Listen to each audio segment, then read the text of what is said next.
those of you who are regulars on the conversation, good evening. How has your week been? I want to believe that you had a wonderful week, an inspiring week. I want to believe that you have moved on in the last couple of weeks with the mindset and attitude of a victor and one who is willing to just surmount every single obstacle that may come your way. I want to believe that your face is set as a flint, focused upon just achieving your goals and being everything that God has determined for you to be. I am Shola Adesoye, and I am the host of The Conversation. And tonight, joining me on the set is my co-host, Shola Adebayo. So this is an interesting tag team partnership this evening. How are you doing, Shola? I'm doing very well, sir. It's good to be here. I'm excited also. Awesome. Yes. Real good having you on this set. So, Yeah. on a night like this, so anything can happen tonight since Yes. he's here. You may find a scenario where I may just escape, but I won't. I'll be here with you right to the end. Again, I want to take you back that these conversations or series of conversations We've had, yes. I've lost count. I think we probably are approaching 20th week or something of that nature. Something close to that. I'm close to that. Yes. It's really been powerful. Very interesting, very brilliant, life-changing, You've done such a marvelous job as well. I must commend you, sir. I've tried. I'm thankful. But truly what brought the conversation about for me was that the world hit a situation we'd never been before, at least for those of us alive. Yeah. And I felt it was important for us to shine a torch, and provide some kind of guidance for people. Yes. And so that's really what birthed the conversation. It yeah. was born out of necessity and born in due time as well. And it's been an amazing time. Truly. Really amazing. The feedback has been something else. I know people out there who have never missed one episode of the conversation. Yes, it's become a weekly, I would say, dose of some spiritual medicine, you might say, that they take every week. And once you don't have the conversation, it's like that week is not complete. Yes. Again, when we look at it from the perspective of church, so there are people who focus primarily on prayer. Yeah. And feel conversations like this has no bearing on them. They would rather pray. Yes. Now, while we don't discount prayer, even when you've prayed and asked God for a breakthrough or miracle, you still need the wisdom of God to be applied in your life in order for it to happen. Yes. So, it's not our show. It's not. It's our show, but we've got a guest coming on tonight. Yes. And maybe you talk about her a little. Okay. Our guest tonight is an amazing person, a very brilliant lady, an entrepreneur. Her name is Adebola Adefila. She's the COO of Banroot Rolls. She's also the director of Iredire. She has written a book called Profit, and she's also the founder of the Profiting Hub. She's just an amazing and trailblazing entrepreneur. Yeah. Amazing, young, yes. Youthful, yes. Dynamic. Yes. And I think this is going to encourage a lot of people, irrespective of your age. I think this is, for me, someone we need to connect with on this platform. So right now, I'd want us to bring to the conversation Adebola Adefila. Let's have you up. Welcome to the conversation this evening. Thank you. Good evening. Good evening. Thanks for having me. Well, it's a pleasure to have you here. I know it's been kind of like a mad rush for you today, looking at your schedule. And just to get you on here, honestly, is a great privilege for us. It's an honor. Last encounter. Thank you. The last time we met, you were in my office and you were asking me every question both from heaven and the earth. And, and it was about entrepreneurship. I can't forget it because you really were wanting to learn, especially from people who have made mistakes in the past and what the errors were, and how to be able to make a difference. And I must commend you for your efforts. Thank you, sir. Thank you. So, Bola, really, do I call you Adebola or just Bola? Bola is fine. Just Bola is fine. Bola, tell us a little about yourself. I have this. So there's this thing about, and sometimes people think I make jokes of motivational speakers. I really don't. Some people need to be motivated. So there's this particular motivational speaker I listen to on social media. And every time he's talking, he talks about how he made his first million at the age of 2. And that's what's called motivational speaking. So real motivational speaking. I made my first billion at the age of 5. At the age of 5, he was already a billionaire. Now, so tell us a little about you. How did you get into, becoming well? So how did you discover that you kind of gifted or have a flair for business and entrepreneurship? Yes. How did that begin? Please. Again, thanks for having me this evening. It's such an honor. When I got the invite, I was like, I'm gonna do it. I'm gonna come. So I'm happy to be here. I'm excited to be here. So for me, entrepreneurship, how did I get in? I would say it was consciously and unconsciously. I got in before I even knew the meaning of the word entrepreneurship, right from when I was very young. I'm born into a family of business people, businessmen, businesswomen. And my mom particularly was more in the business while my dad was a civil servant. And I would say I was exposed early in the sense that when my mom was going to her store, she would take me along. So I was always around trading, business, all sorts. My mom was the first distributor of Coca-Cola in Abuja.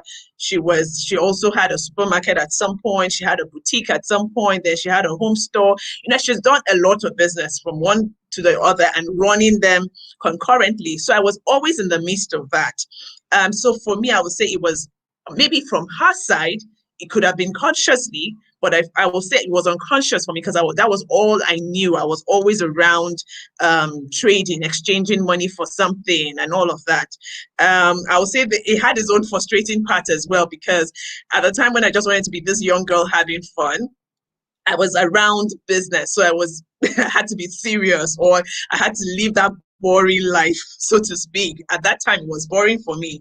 What do I mean by that again? Where I'm on holiday from school, I'm going for summer with my siblings, and what is supposed to be summer is us following our mom to one store where she has to buy cartons of ceramics and to import them to down to Nigeria. So for us, it was like, we came for summer, for crying out loud.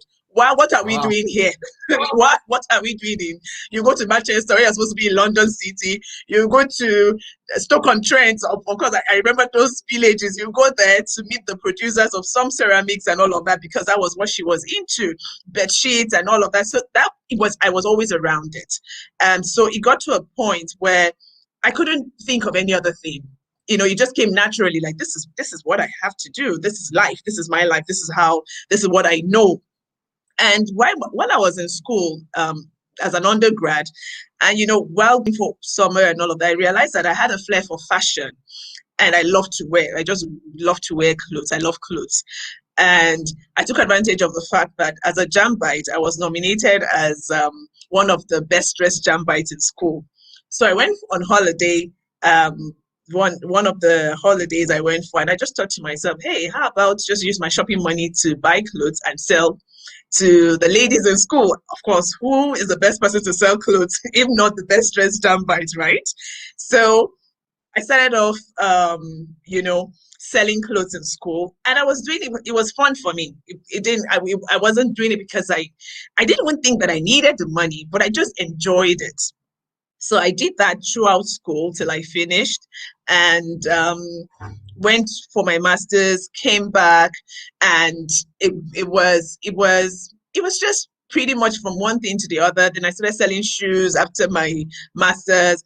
Then I got into public sector for a while, for a bit, and I just realized, no, I can't survive here. This is not me. This is not what I am called out to do. So I did public service for like a year. And after then, I was like, okay, you know what? I need to just join the family business. I don't care if you guys are going to pay me 5,000 naira per month. I can't sit down in this 9 to 5. I can't be in public service. I want to come to the family business. And that was how I started fully. It reminds me of my story too. My mother was a trader. I mean, so she went everywhere. When you can imagine me being 10, 11 years old and being ferried by my mother to Balogun Market in Lagos. Jeez. And you're going to spend the whole day there. Kaduna Central Market. My mother had her own store. So I got into that buying and selling thing. And selling. Now, there's also something about it. So sometimes I go to price, so I go into certain stores to try to buy certain things. And I've had this happen to me where the person selling says, Oga, why you they price something like woman? Hey. It just comes naturally. I just love a good bargain. There's also an interesting thing. And this is about one heritage and all of that. So I go into a store, I'm outside the country, I'm with my daughter, and we're trying to buy a gift in a high-end store. And I said to her, I'm going to ask them for a discount. Hey. And she said to me, they don't give discounts here. And I said, let me teach you something today. Because those are typical stores where you've got a price, nobody asks for a discount. So I said, can I have a discount? And the lady looked at me and said, I'll ask my manager.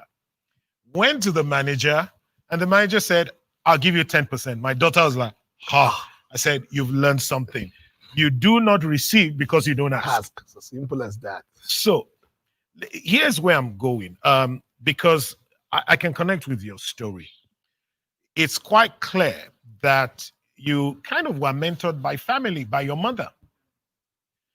And so what do you say about the role of mentoring, especially in entrepreneurship? Because there are lots of young people who are jumping into business and whatever it is, and they're failing because they've never, whether it's by family or someone else, they've never really been mentored. So what do you have to say to that?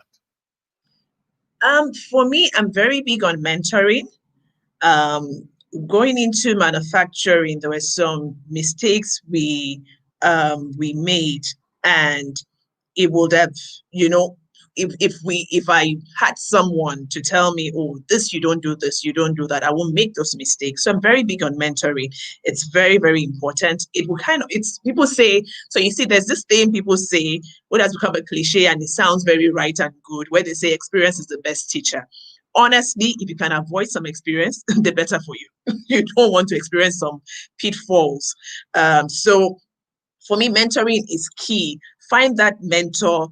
It's important for the young entrepreneurs today to find that person that has gone ahead, that has made the mistakes, that has, fallen several times and has gotten up and knows to show you and is not afraid to show you, the ropes, and just to tell you, this is what you do, this is what you do. You'll still fail at some point, whether you have a mentor or not. But again, it just makes the road easier for you. It makes the journey easier and less, I would say maybe less frustrating. And you know how when we start, we're so optimistic. Anytime anybody that wants to start a business only sees the good side of the business, you're so optimistic.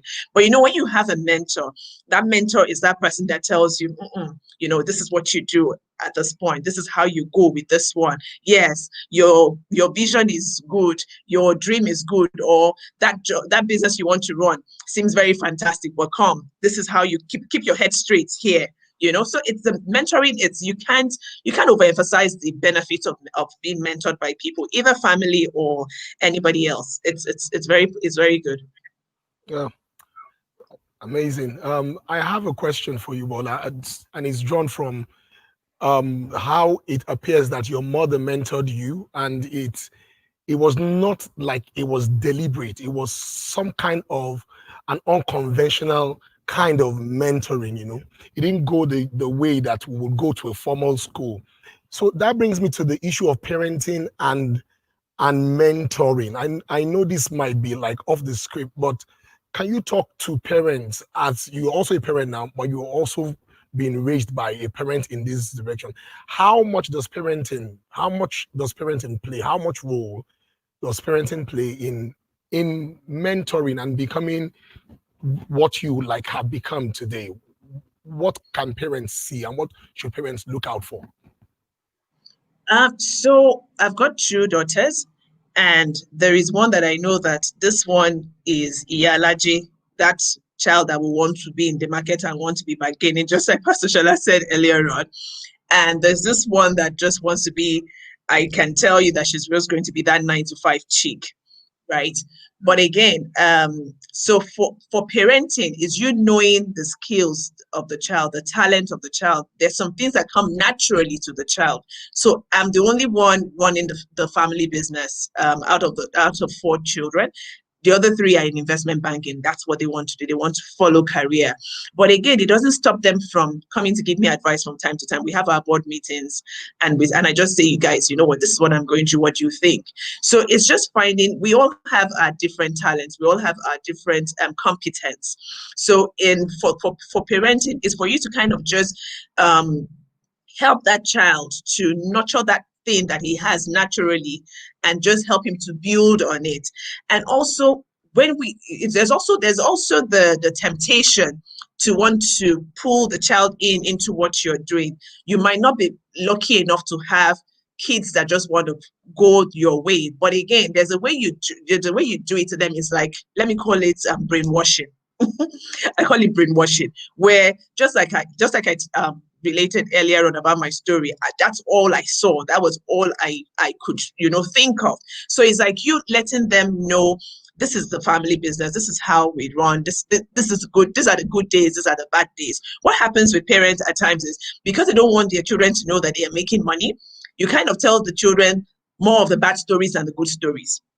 So when you now want to get them into the business, the kids don't just want to, because all they know is your bad days. So letting them be comfortable enough to let them know when business is good, when business is bad, when they need to pray about the business, what they need to do. So I think it's just being able to be vulnerable with the kids and help them nurture their raw talents. Also giving them that option, letting them, it's not by force you must join the family business, but it's an option for you. So should, in case this is what you want to chase, this is what you want to go after for your life, for your career, but hey, don't forget you have an option here to come into. So it's just being deliberate and being prayerful about it as well. I like that.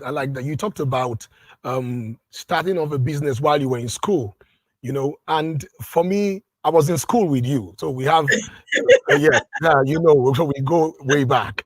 Way back. Yes, we go way back. AB Zaria. So let's blow some of our trumpet a bit here. So I was in school with you, and while I was facing my books, you were running a business in school. How did you do that? I know you didn't have any carryover. You didn't spill over. I know very well. You left. You were giving testimony. Very well. Yeah, but you did very well. So how did you do that? Because we have young people watching us here. We have students that are watching at the moment, and I'm sure a lot of them want to know, how did Bola do it while she was in school, and she was able to balance schoolwork and also balance her whole business, and it grew and you made some good money. So how did you do it? Honestly, I just prioritize. I enjoyed myself while in school. I will say my uni days were my best days. I enjoyed myself while in school. I had fun. We were in the same fellowship. I had fun. I would go for parties. I don't miss my lectures for any reason, but I was organized right from day one. So I went to boarding house right from when I was very young, very, very young. So I think I was just natural. I'm a natural organized person. So I prioritize my time. When I was going to play, I was going to play. So Okay. it was easy for me. There was no distraction, so to speak, in school like that for me. But there was no distraction. Lecture time was lecture time. Days when I'm in my room and I can attend to people who want to come and buy clothes, I have that time. When I want to go for fellowship or for parties, I had that time as well. So it was just you being prioritizing your time and organizing yourself. Okay. Okay. Priorities and organizing yourself. Yes. Prioritizing Yes. and Yeah. and just organizing yourself. Yeah. And you've been able to handle it well. I mean, when I was in university as well, I did some business and I was just, I mean, we just survived. And you're right about prioritizing, your time. Now, let me say this or ask you this question. So the average Nigerian youth, what do you think are the challenges that they would have when it comes to starting a business? You were on channels a couple of weeks ago. We're still yes. going to come to that. Mhm. So, I mean, you've been on channels. I'm here to be on channels. So you're the hot shot here. So we're still going to come to that. But, so what do you think are the challenges? Nigeria is like a very hostile environment. Hmm. Um, Hmm. what are you going to say if someone comes up to you, probably 25, 28, 30, and they say they want to start a business? What are you going to say to them? So for the Nigerian youth that wants to come into the business space, it's not entrepreneurship is not a 100-meter dash. It's a marathon. It's a long journey. It's a long road. You take it in your stride. Know the space that you're going into, know the industry you want to delve into. Just like we mentioned earlier on, if you could find a mentor who will be able to show you the way, find the mentor. One thing I find with the Nigerian youth of today, I'm impressed with a lot of them because they come up with a lot of ideas. These guys are blazing with a lot of ideas. But again, like I said in my, like I wrote in my book, ideas are a dime a dozen. Education is the real game changer. So you find out that a lot of us have these ideas. Okay, start something, take that first step. It's a problem. Taking that first step is always a problem, but they're always coming out with ideas. You and I can sit down right now and come up with 100 ideas right now. But how? So execute. That's the next thing. Execute. Just take that step. What is the little step that you can take to just move away from idea stage to execution? Take that step. Now, another thing about aside execution, when you get into the entrepreneurial space, like I said, it's a long journey. So it's a space where you need to be extremely focused. These days, there are too many distractions, social media, and all of that. We have this, there's this thing we have in Nigeria, we must show. I pass my neighbor. Entrepreneurship is not you, there's no time for show. You need to be very focused. The fact that your so friend just bought the latest phone. That is not your road at all. You're building a business, you're building an empire, you're building a dream. So whether there's social media, there's nothing wrong with it, but don't get distracted. Be focused. When I'm saying focus, it's you really, really need to be focused, because you know what we call overnight success is actually so many nights, is a sum of a lot of nights of tears, of hardship, of hard work, of commitment, of prayers. So there's nothing like overnight success. You don't just see them, you don't just see whatever you're seeing right now, had many nights of dedication, commitment, discipline. So you have to be extremely disciplined as a youth coming into this space. You can't. There's a story about. So I'll share a story about two guys. Someone told me this story about two guys. So one got the latest car of the year of that year. He bought the latest car. The two of them wanted to buy cars. So one bought the latest car. The other one bought a fairly used car. Many, of course, not the latest, fairly used car. And this guy that bought the latest car was flanging around town. He was the hot guy in town. This other guy started to use his own car as for cab, maybe for Uber or something. And the guy started to use his car for cab. And after 2 years, he bought another one. This guy that bought the fairly used car bought another one. 3 years after, he bought another one. So after 4 or 5 years, in doing this business. He had chains of vehicles running this business for him. This other guy still had his latest car of 4 years ago. And after 5-7 years, this guy grew so much. This other guy grew so much, had other businesses, and was able to now buy the latest brand maybe 7-8 years down the line. At the end of the day, the story is, let me say it in pidgin. Now who first buy car? Now who first buy car buy the old model? Mhm. So the thing is, at the end of the day, for the Nigerian youth of today, we need to learn delayed gratification. It won't be all rosy. Nobody needs to, you should care less about how people see you, what people think of you. That's none of your business. You're building a dream, you're building a vision. You need to grow a business. So it's not a matter of, someone is saying, Bola looks started today. But look at the clothes she wore. Oh, she's not even putting on the latest shoe. You're not there. You're not in that space of latest yet. It will come and you'll be spoiled for choice. But first of all, what you need to do is build this business, grow it. Most of the guys that we're seeing today, the Jeff Bezos of this world, look, go and check their stories. They were really, really tattered and poor at the beginning. For many years, people were looking at them like, this guy, what is he doing? It looked like he didn't make sense. But look at him today. He's the one that we're calling billionaire of the year and all of that. So it's a space of sacrifice. It's a space of discipline. It's a space of unique commitment, 101% commitment and focus. Just forget it. Don't get distracted. Don't care about what people think of you. Don't care whether people will say, oh, you look fine today. You're not wearing the latest hair. That's none of your business. They will get to a time when you'll be spoiled for choice. But at that time, the story will be different. They would have forgotten how you were where you were coming from. It will be that everybody now wants to associate with you by the time you get to that ladder where you now become successful. But first of all, you need to build and just, take it in your stride and be disciplined. Wow. I mean, you've said so much. Yes. In such a short span of time. Yes. Delayed gratification is so critical. So many people, like you said, they want to show. They want to blow. They want to show that they have blown. They want to fake it until they make it. You've hit the sacrifice, the dedication principle. And truly, that's really the crux of the matter. And one who is not committed, who is not willing to make the sacrifices, who's not willing to be focused, who's not willing to be dedicated, who's not willing to delay gratification, should not even think about starting a business. Whoa. I mean, that's just what I'm getting from what you're saying. Yeah. They shouldn't even go near it at all. Yeah. Now, what do we say about the unique challenges within Nigeria itself? Exactly. You function in that space. Mhm. What do you have to say about Nigeria as a unique environment for starting a business? Maybe now you tell us some of the challenges you've been facing.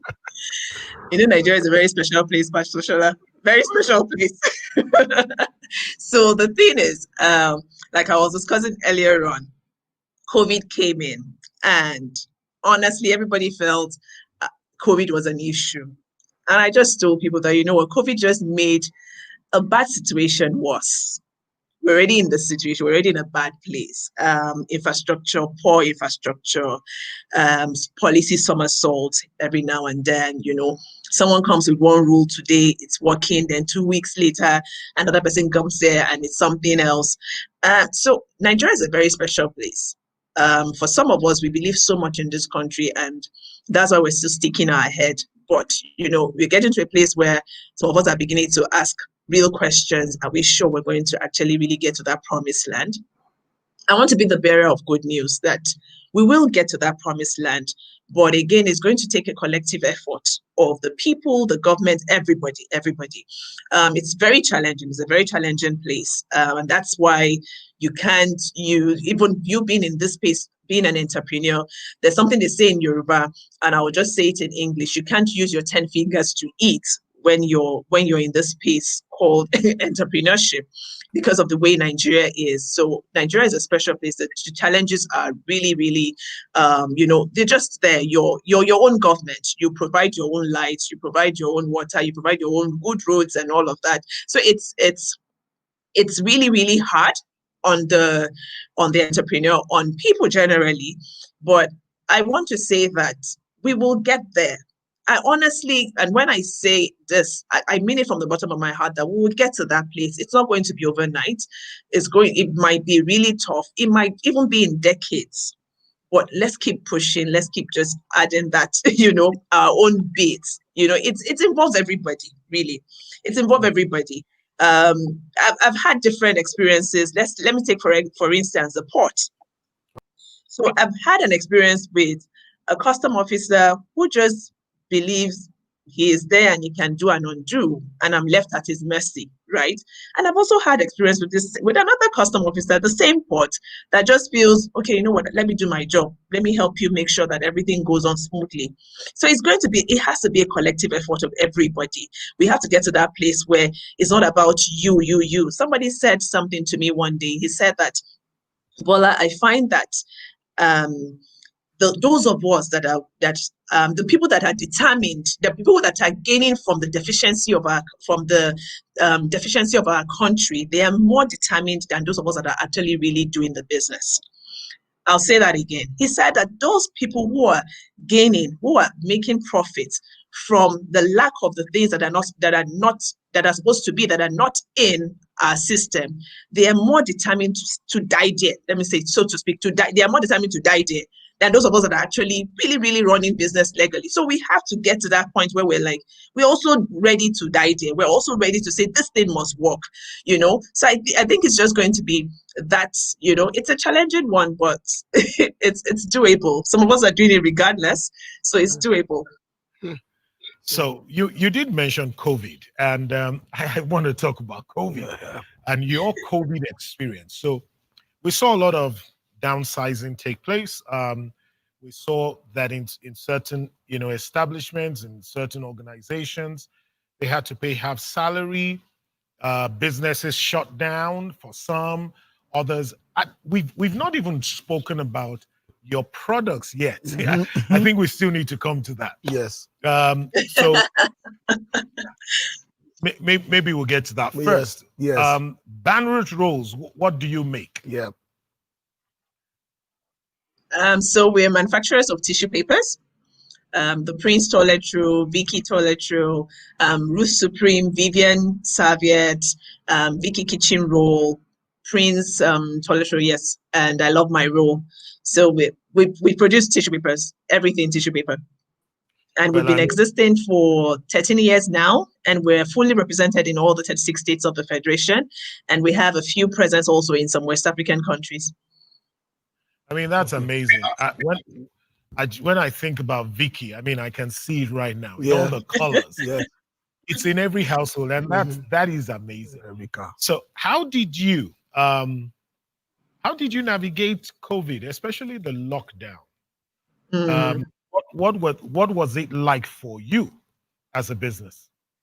So, we're into the hygiene products. So when the lockdown happened and COVID came in and all of that, I had friends calling me, telling me that, Bola, it's your time to shine. You're selling tissue, so all of us must buy tissue. So you have to work. So I'm in an essential space. So I had to produce. So we didn't really shut down.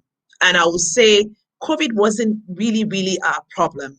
It was more of an infrastructure. We had a Nigerian problem. We had a Nigerian problem here, and it was a port. COVID, like I said earlier on, COVID just made a bad situation worse. So we had raw materials, about 55 containers of raw materials at the port, and they were there at the port for 5 months, delayed. So imagine having your raw materials being stuck at the port for 5 months. At some point, we had to shut down the factory. So we didn't shut down the factory because of COVID. We shut down the factory because our raw materials were not cleared from the port. And so we got to a point where we had to shut down for like 9 weeks because we couldn't produce. There was nothing to produce. And I'll say those were, like I was sharing with Shola, that COVID also came with its own blessings as well. As much as it was a tough time, shutting and not producing, not earning anything, how do you pay salaries? So we got to a point where we told ourselves, you know what, We had seen it. It was more before shutting down, before the 9 weeks of shutdown. We had seen it already. Of course, we could see the materials depleting every now and then on the production floor. So we could foresee that, okay, you know what, this is going to happen. It's inevitable. So what are we going to do? We're not going to be earning anything. Are we going to be paying salaries when you're not earning anything? Of course, it's justified. I'm not earning anything. So every all the staff will understand. They're just at home doing nothing. So why should I pay them their salaries? So, but we had a meeting, we had a management meeting. And at the management meeting, we decided, you know what, let's pay the salaries. In fact, at some point I said, you guys, are you sure we shouldn't just do 50%? And the chairman said, no, I'd rather we pay full salaries. I was like, but you're not earning any income. How do you keep on paying salaries? He said, you know what, we've always told these people that we care about them. Now, this is the true test of your word. Do you really care about them? This is a challenge. It will expire. And that's the thing everyone should take out from this evening. Whatever challenge you're going through, it will expire. They always have expiry date. And my dad said, you know what, it's going to expire. This challenge will roll away. But what's going to become of us when it rolls away?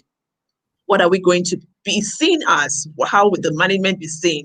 Will it be like, oh, if we're not, it has to be about us? Because, you know, these people, they don't even understand what it means for you not to earn an income, you know? And so we said, okay, fine, we'll pay full salaries. And we paid full salaries for over 2 months of not running. And when the materials came in, so I had a meeting with the whole crew in the factory.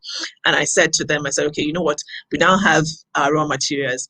We need work to go on. We need to try to replenish the time we had lost. And, you know, the response from the staff, it was like, Jim, what are you saying? You don't even need to tell us, just go to sleep. We will surpass the target you are giving us. Just go to sleep. You know, it's kind of they've been loyal, right? But it kind of want more of their loyalty. It put us in a place where they're like, these people they're not just about words. They actually walk the talk, you know. And, you know, it was more or less like these people are not only concerned about their earnings, they're actually concerned about all of us. So when this woman says, we're like a family here, she really means it, that we're like a family here. So it was a true test of everything that we have said over the years. Oh, we are one family, everybody is one, and all of that. So we actually had to, you know, stand the test of, you know, of that thing that we've always told them. And it was good. It was good. Now we're fully back and everything. We've been fully back since July, trying to get the market back. Of course, you know, for COVID as well, schools shut down, hotels shut down, restaurants shut down, and those are volumes that go there as well. And, you know, that was affected our business. But again, I'm just confident of one fact that, you know, it's going to bounce back. We'll all be good. We'll be good at the end of the day. Wow. Every challenge has an expiry date. I mean, that's a powerful, real solid statement. Yes. So those of you who are joining us, I mean, if you're just joining us, I'm sure you're enjoying this conversation. Every challenge has an expiry date. And, you know, we just need to ride the storm sometimes and wait until that expiry date, you know, hits. And at the end of the day, it comes to an end. Yes. Powerful conversations. Now, so channels. The channels lady. I mean, I saw you on channels and I'm like, yeah, go Bola, go. You're really making us proud by going out there. I know you were talking about, you know, your experience, especially during COVID, and you spoke about the ports and so on and so forth. So let's look at infrastructure because we touched on it. Do you think that the infrastructure that is currently in place by government really encourages Nigerian businesses? So, you know, your own challenge is unique. And look at what happened during the ports. I don't know if that was the first time you were experiencing such delays. We've heard about, you know, trailers and containers being stuck at the ports and all the clearing processes. What's it been like for you, and how do you adjust, you know, your business to accommodate some of these challenges? Yes, so for us, so for the port issue, the infrastructure issue, it has always been there, but it wasn't this bad. I mean, we've never had 5 months of delay. No, this was a unique one. This was a special one. I mean, I just felt like, how did it get here overnight? You know, you could find delays of 2 weeks, 1 month, 2 months, but 5 months, this was a unique one. It has never been this bad. And it's at times, to be honest, I need to be honest, the infrastructure around in Nigeria is not encouraging. That's the truth. I will be lying if I tell you it's encouraging. It's not encouraging at all. We just sometimes, absorb the cost. There are times when we make a loss. There are times when you make a loss, and that's why, as an entrepreneur, you must be very prudent. It's an uncharted territory. You never can tell what will happen tomorrow. You always hope for the best, but again, we prepare for the worst as well. So it's not so encouraging, but you just have to find that space where you encourage yourself, where you just tell yourself, you know what, regardless of whatever it is, I'm going to go ahead. Am I saying companies haven't shut down due to all of this? Yes, a lot of companies have shut down, and some of us that are still staying there are holding on, just barely. A lot of us that are still staying there are just holding on and hoping that it's going to get better. And it's a space where we just have to keep speaking up.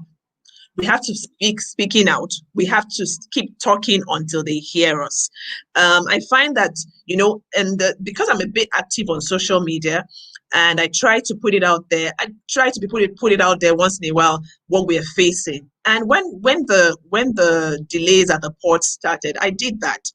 A few team of, I think from presidency, reached out to me on social media and were like, "Oh, madam, we saw your post. We want to help. How can we help?" And I said, "Okay, fine. This is it. I have this issue at the port. Can you just roll in and let me see what you can do?" But I find that even while they were trying to help, it was bigger than them. And that's why I'm saying this thing is a collective effort. It was bigger than them. They saw my post. Somebody, before I could say Jack Robinson, I posted about, the challenges. And I was like, I don't know how you guys just want us to survive in this kind of space, And I think I was taking a swipe on the government as well in my post. And so they reached out to me and they were like, "Oh, we feel your pain. We want to help out." And they were with me throughout the whole process. And I still ended up, Pastor Shola, I ended up sorting it out myself. It was bigger than them. It was bigger than them. So it has to be a collective effort. It has to be. I mean, you'll be shocked that somebody from a high office that you think is a high office is reaching out either to the port officials to say, "Oh, this is what you should do. This is an entrepreneur that is facing this social problem." And they really just don't care. They won't do anything. They won't do anything. So we still had to get into it ourselves to sort it out. Well, I mean, given that scenario, I am encouraged by the fact that, and I want to talk about social media. Mhm. At least I'm encouraged Yes, that you were able to push out your problem on social media and someone responded to you. So what role do you think young entrepreneurs, the social media can play, especially for young entrepreneurs? Should they avoid it and focus on the business, or should they use it as a platform? And for those who are out there, to what degree do you think or extent do you think they should use a social media platform? No, we can't even afford to. We can't afford to avoid it at all. It's our platform. Now, this is a platform that we have to actually really speak out. Gone are those days when we're not hearing, we're just dying inside. Now, even if you're dying inside, you need to let them know, "I am dying."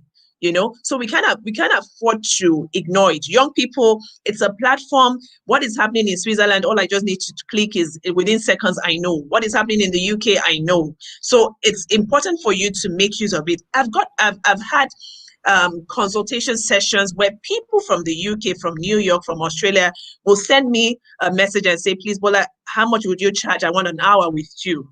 So it's a platform. I mean, if I was not on social media, I wouldn't be able to earn that on the side.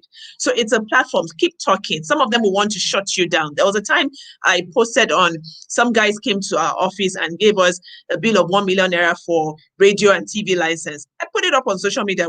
I just said, "What's the meaning of this? Can somebody tell me, I'm a manufacturer of tissue paper. Why do I have to pay 1 million naira for TV and radio license?" You won't believe, Pastor Shola, these guys sent me a DM, "Madam, please, can you put that down?" I said, "No, I'm not putting it down. You brought this letter to my office and I'm going to put it up here until you tell me why I need to pay you 1 million naira. These guys came to the office, brought their boss to the office. At the end of the day, started negotiating 5,000 naira with me. I said, "I'm not going to pay that 5,000 naira." And you just need to tell me why I need to pay you 1 million naira for what? Why I need to pay you 5,000 naira? I won't pay you. I'm not a media guy. I'm a manufacturer of tissue paper. So that's the power of social media. We need to be for the youth of today, we need to be very, very intelligent enough to know how to present your information. Some of the youth, what I just see is a cuss out. You're just blabbing. You're very unserious. Even you don't even have facts.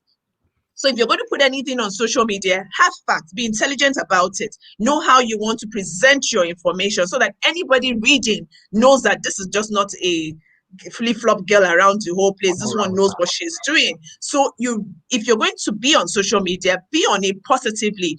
That's where we also get to shine our light, for crying out loud, even as Christians. So use that platform and use it effectively. Well, I was going to talk about something on social media. So yes, now the trend is, have you heard IFB or seen IFB? On social, okay, so Twitter. IFB means I follow back. Okay. So I don't understand what it means. I understand IFB. IFB, it means I follow back. So whenever there's a trending issue, you tweet with IFB, which means follow me and I'll follow you back. Yeah. So you can imagine the government takes a decision relating to Nigeria and probably youths. Yeah. Instead of them, getting involved in what has been said, just IFB. I follow back. They're more concerned today about gaining followership on Twitter than they are about engaging the challenges of their time. Yeah. And I love the way you've put it. You've spoken about social media. We've got to use it positively. And I'm concerned for the average Nigerian youth. I've seen a great part of Nigeria and a great time in Nigeria in the 70s and so on and so forth. But some of these guys are not even bothered. Are not bothered, yes. We're not seeing the advantage of social media itself. A lot of people are using it for all kinds of youthful vices, all kinds of things. I think largely quite a number of young people are not even taken seriously because of how they use the social media platform. And I want to appreciate you for shedding light on how you've used it to gain the attention of government. We can gain the attention of government and gain the attention of even people that you mentioned about coming together to get this job done together. I'm just imagining, sir, if we have 5,000 young people coming together. Yes. And channeling that energy into getting government, to pay attention to something that specifically, relates to them. Yes. They'll get the attention. It's such a very, very powerful platform. I want to ask you a very interesting question, Bola. I have seen you on the factory floor. I've seen you. I've seen you in your element. The boss in her. The boss. I've seen you. And for you're not a woman of a large stature. You are not that. I'm very small. And yes. But I've seen you handle the business, and I wonder how do you do it in an environment? You work in a place where you have a lot of men. In the factory, you have more men, I think, more than women. So how do you have that commanding presence and run the business without any kind of intimidation? I was like, look at Bola running this place. But funny enough, and I get this question every time. I get the question of, how are you in a male-dominated space and all of that, how are you doing this? But funny enough, Pastor Shola, I don't say it. So I don't see my gender when I'm running my game. I don't say it. I was actually brought up by parents who didn't tell us the difference, didn't show us the difference between what a boy child could do or what a girl child could do. So I grew up feeling like I could do anything any boy could do. I'm the first, remember? So I even have to carry everyone along. So I think maybe that affected me positively, where I really don't see it. So when people say, oh, Bola, you're in a male-dominated space, it's when they say that I remember that I actually need to look around and say, oh, actually, we're not a lot of us doing this, women. So I don't see my gender when I'm running my game. I see it as this is work. I have to do this work. I have a responsibility to fulfill here, and I just I have an obligation to fulfill, and I have to just do it. I see it as work. A man can do it, a woman can do it, and I'm even very far from being a feminist, so I don't even see gender when I'm doing my job. I can remember there was a time when we had this issue with the guys who were operating the machines, and I told them that I wanted some of the ladies to actually try their hands also operating machines. And the guys revolted. They were like, no, madam, they're not going to be able to do it. They're not going to be able to do it. They are women. You know how women are. I said, what do you mean? How women? How are they? Give them a chance. Let them do it. And still, it wasn't even about me wanting to impose that gender on them. No, it was about, let's have this girl. We will be shocked at some people that might be able to be, better than even some guys. And it wasn't about competition, but I just wanted to give any lady who could step into that position. I wanted to give them the chance. And we were able to find a few ladies who are good operators today on the factory. So I think it's about, there's nothing different. Our gender doesn't differentiate us. Our gender doesn't tell us not to be able to do it. It's about you. It's just you. You're a human being, for crying out loud. The Bible said he made them they, female, male. He made them he, female, and male, right? I don't think in any place my Bible shows me where, for the man, he has more, intellectual property to be able to do something better than I can do. I can't say it. So I see it as work. Wow. Well, awesome. Let me take you back to something. You spoke about profitability, and you were talking about profit, and you said something that sometimes you actually make a loss. And I know that people who are watching and thinking, wow, this girl, man, she's making money. People have this. So you go into a factory, you see production going on. You spoke about 55 containers. That's like, man, some people are doing the math in dollars. And you're pushing out products. And they don't realize that there are times when, hey, you're producing, and because overheads, so you've talked about the fact that you've got to be prudent, and you've got electricity bills to pay, you're running diesel generators. And you can imagine how much all of the running costs and so on and so forth. And people just think it's rosy.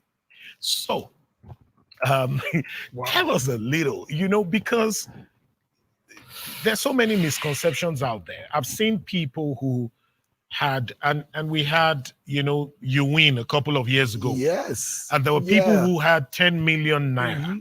15 million, 50, and so on and so forth. And the first thing they did was to go buy a car, and all of those things. And they tried to run a business. And in the first month, 3 months, no profit. They threw in the towel, had to sell everything, machinery, stock and all. And they said, well, these things don't work, because of these assumptions that sometimes, lots of young people and even some of the older people make that as well. So how do you balance things? P&L, your bottom line at the end of the day. How do you keep your head afloat? It's about the bottom line at the end of the day, and it's about profit. But the reality is, as much as I call myself the profit queen, or teaching people about how to make profit and all of that, but the reality is there are times when you actually have to hit that loss. And there are times when you actually have to suffer the loss for a while. And I'll explain to you in figures. So, for instance, you're in a market. Remember that you're in a market where you're not the only player in the market. So you have competition. Take, for instance, maybe COVID. So the market is trying to bounce back now. There's some companies that have shut down. The big guys are waiting for all of you to shut down so that they can take advantage of the market. So we're at a place where now everyone is trying to hold its own part of its market share, not to lose any part of the market share, if at all. If you can't hold all of it, if you can't hold your market share, then you better be grabbing more, not even losing it at all. So in that space where you are, where you're trying to keep your market share, you actually at some point need to hit the loss button. And the reason being that competition might not increase their price while your own bills have gone up. Their bills have gone up also, but they're waiting for who is going to take that, who's going to make the first move. And we're also in a space where the buying power of the consumer has reduced. The buying power of the consumer has depleted. So for the consumer now, it has to be about value before I can part away with my money. So I'm in a tissue industry, and my tissue paper used to go for 100 naira. Now it's going to be going for 200 naira. I need to explain, if my competition is not going to increase its own price, I need to give a good explanation to the consumer why you need to increase your own price when the other guy there has not increased his price. So at times you're in a space where you don't want to lose that market share. So you look at your numbers and you're telling yourself, can we suffer it to be so for a while? How long can we suffer it to be so? You have to get to that point where you're telling yourself, can we just be in this space of just breaking even or making losses? How long do you want to make the loss for? You look at your capital and you're wondering, okay, how much can deplete and still keep me standing? So all of that is, you bounce back. But there are days when you just have to, there are days, there are weeks, there are months where you have to just coast on that place, because you're also trying to keep your own share of the market. Because at the end of the day, it's about the consumer, it's about the customer. And if the consumer, you don't want to give the consumer an alternative. Once the consumer tries somebody else and he sees that somebody else is not so bad, you might really, really have a tough time getting him back on your side. So it's about market share. As much as it's about profit, it's about your bottom line, but try and hold your own part of the market as well. And later on, you make the profit that you didn't make a few months back or a few years back. I like that. I mean, that's wise counsel for those of you out there who very wise counsel. operate some business, yes. whether it's small, medium, or large. I mean, that is good counsel there. You are known as a profit queen, all right? And you've written a book, titled Profit. Can you tell us what inspired you to write that book? So I wrote Profit for the sole purpose of educating the aspiring entrepreneur. I wrote Profit for the sole purpose of the fact that we see business books, we have business books, right? But how many of them speak to our environment?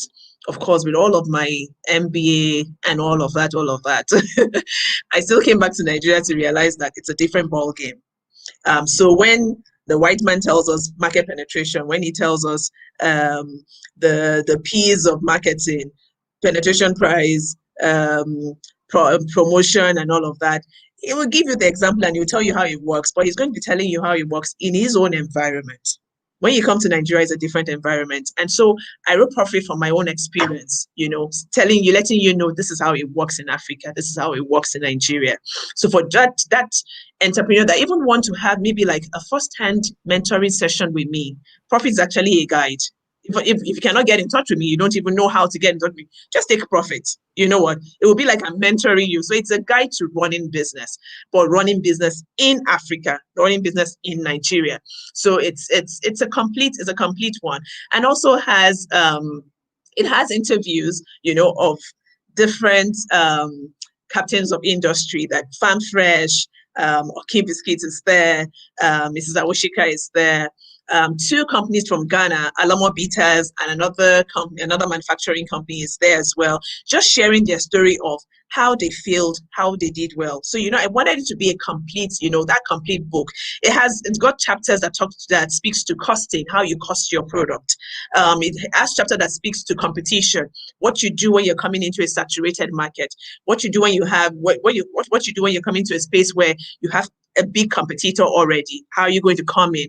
I said, come in as a snake, but be gentle as a dove. Of course, you don't see a snake coming. And being gentle as a dove doesn't mean that you're foolish, but it just means that you have integrity, you have honesty, you have business ethics. So it's a complete guide. There's a part of the book that also talks about our culture. An Igbo man in business, how he is. So if you're going to have an Igbo distributor, what you should expect from him, his mindset. If you're going to have a Yoruba distributor, what you should expect from him, his own mindset. So it's a complete one for the Nigerian environment, for the African environment. I think that's awesome. I mean, Very. really great, really, and it's so concise and just speaks to this environment completely. Now, so how does someone get your book? Yeah. And if I want Yeah. to be mentored by you, how's Exactly. that going to happen? And how much am I going to pay? I mean, need to know. Need to know. So first of So all, how do we get the book? I mean, there are people um, who probably want to get your book. Yeah. So we've got copies of the book at some bookshop, Roving Heights, Adams Pages. We've got it on my site as well. If you go to my Instagram page, you can just click on the link in my bio. You can order it directly from me or pick it from this bookstores. Yeah, that's how you can get the book. It's on my site. It's on my Instagram page. Just click on the link in my bio, and it takes you straight to ordering the book. And you can also check the bookstores as well. Also for mentoring, for my online courses, because I've got mini online courses and major or the major online courses. So if you want to come into some form of mentoring or you want to sign up for some of my online courses as well, you can also click on the link in my bio on my Instagram page at Bola Adefila, and you'll be able to get. Well, Bola is everywhere. Hashtag Bola is everywhere. Bola is everywhere. Okay, so that's one. What you're an inspiration to women, and I'm sure there's some Thank you, women sir. who are watching who are saying, "How can I be mentored by Bola?" So can you do you provide one-on-one mentoring, Yeah. group mentoring, and how can they connect with you as well? So also, I'm very active on Instagram. Also on my Instagram page, you can sign up for my one-on-one consultation. We can do a group thing. Just reach out to me. I'm available for anyone.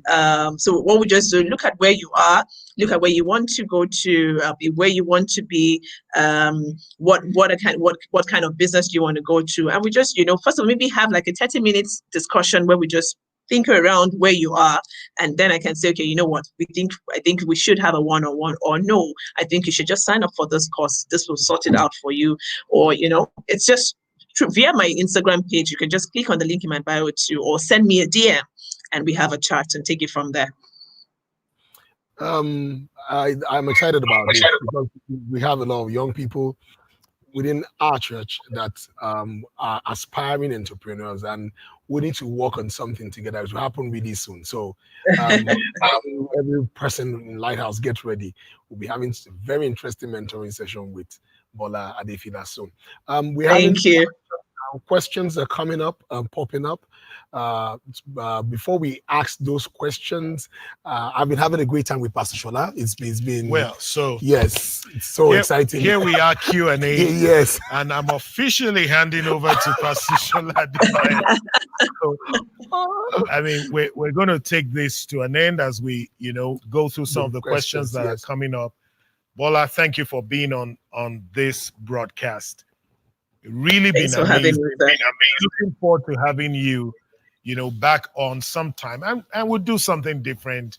Yes. Get a little deeper, so we can gain some real amazing insights into lessons from Bola Adefila.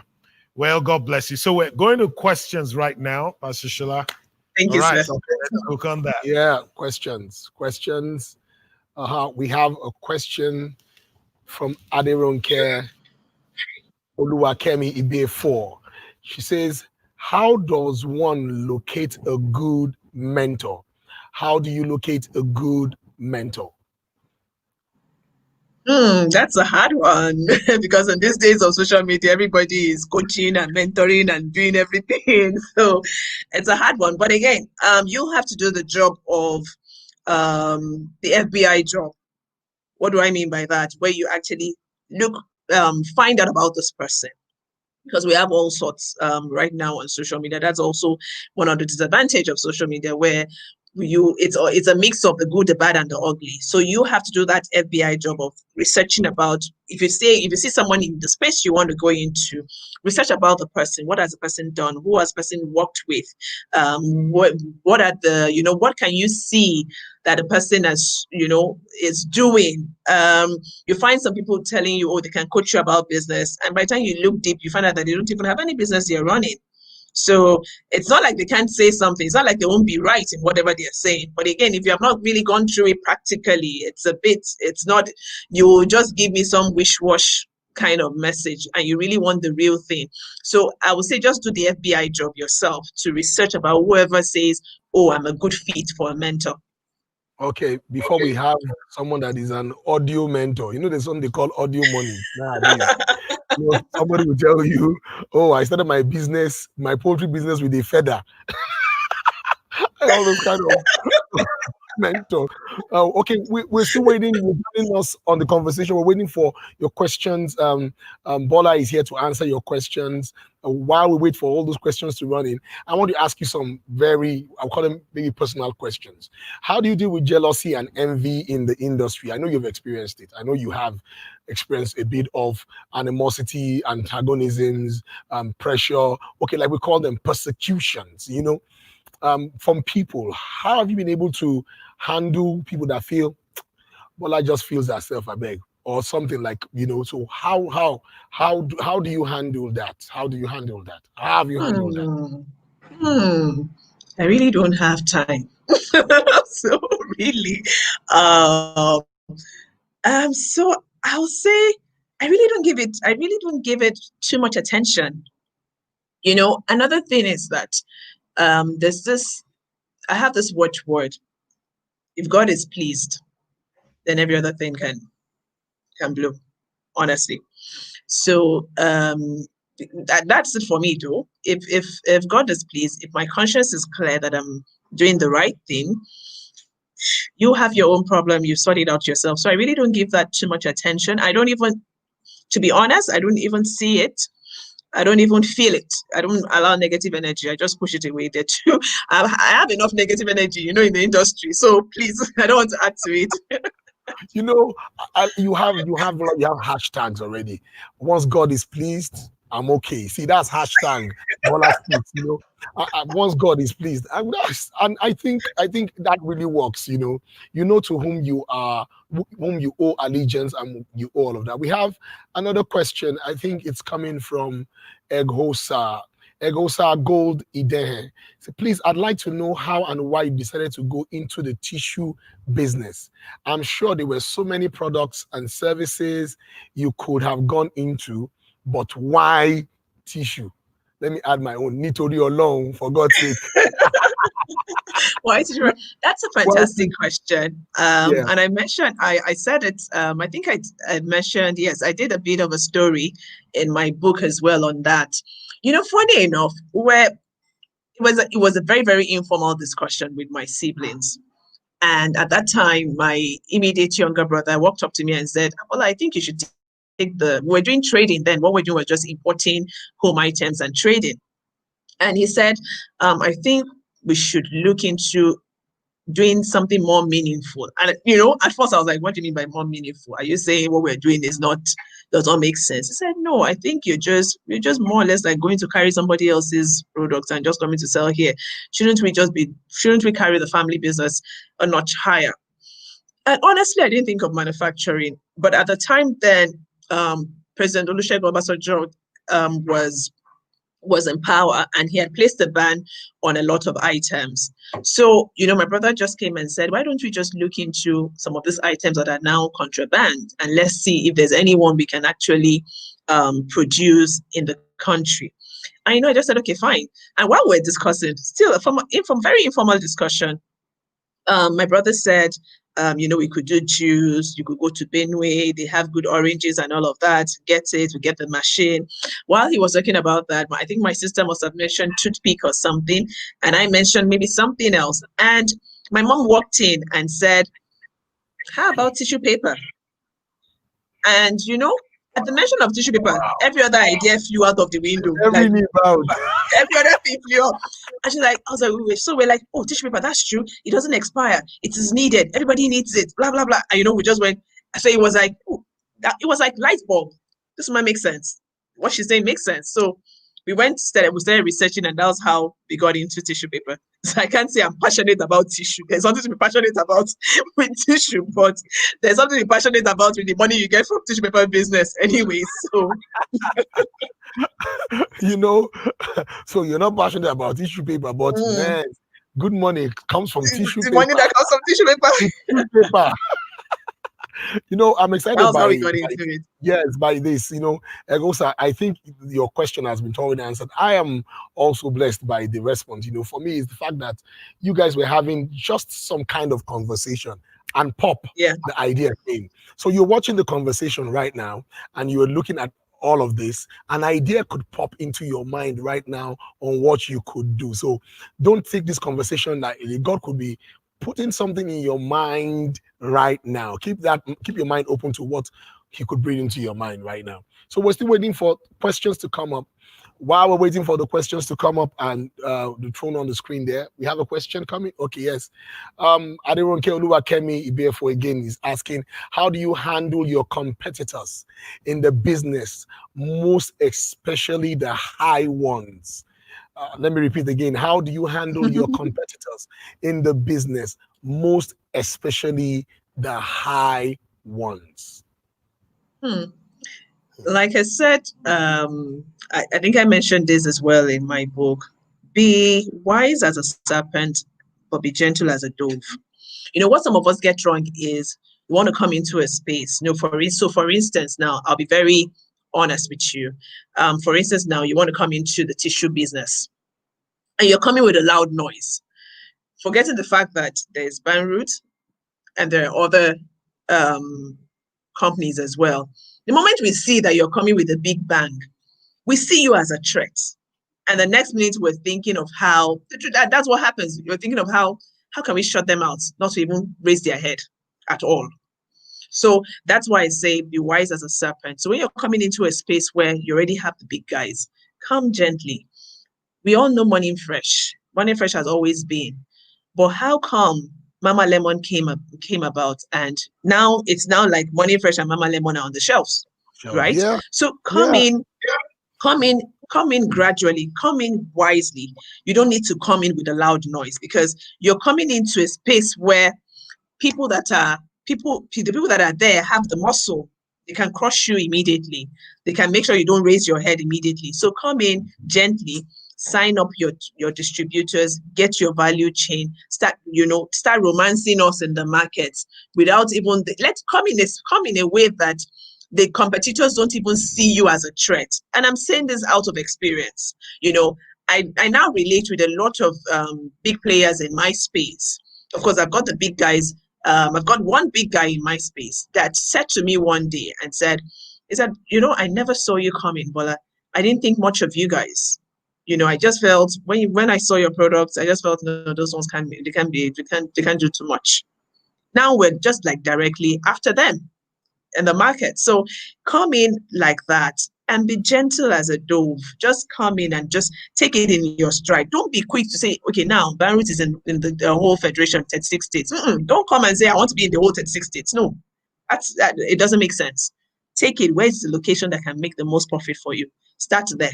It could be behind you. It could be your own immediate location. Start there and build it gradually, scaling up. Then before you know it, before competition knows it, you're already there. I mean, your answers are phenomenal. Coming gradually, win it a step at a time. Don't go all out. Don't allow the competitors see you coming, or else they will muscle you out, they'll crush you. These are things I've picked up from this, and I'm sure everyone watching here is learning from #Bola everywhere. It's for me, it's a conversation that I'm enjoying so well, because we all want to grow. We all want to see our businesses grow in our hands. And there are questions you've answered. You've talked about the issue of losses, failure, and all. And it's exciting to know that That great business we're seeing has gone through all of these phases, and every challenge has an expiry date. So at this moment, we'll be looking at some comments. This is how we run the conversation. So some comments will pop up on the screen, and we'll run through them. Yes, from Aderonke Oluwakemi Ibe for mentoring is key. Mentoring is key.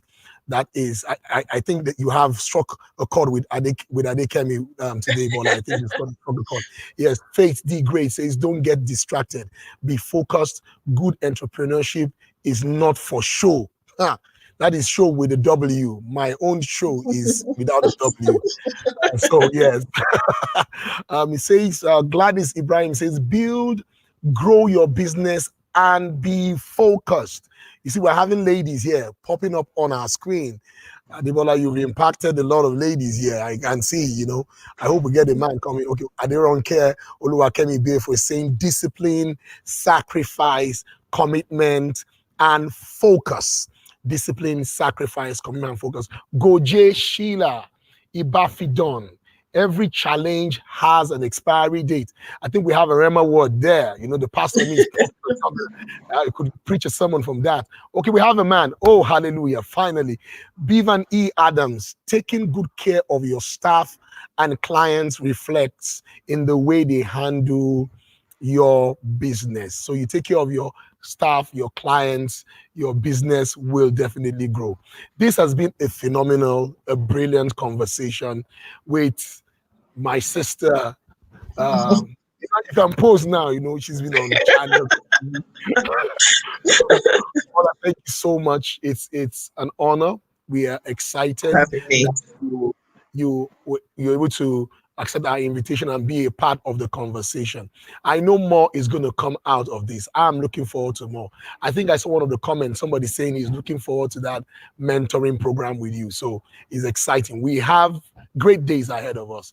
You've joined us in the conversation today. It's been exciting. We appreciate you for tuning in and joining on the conversation. Thank you, Bola, so much for joining us. Thank you so much for having me. Fabulous guest. Thank you. Thank you so much. Thank you so much.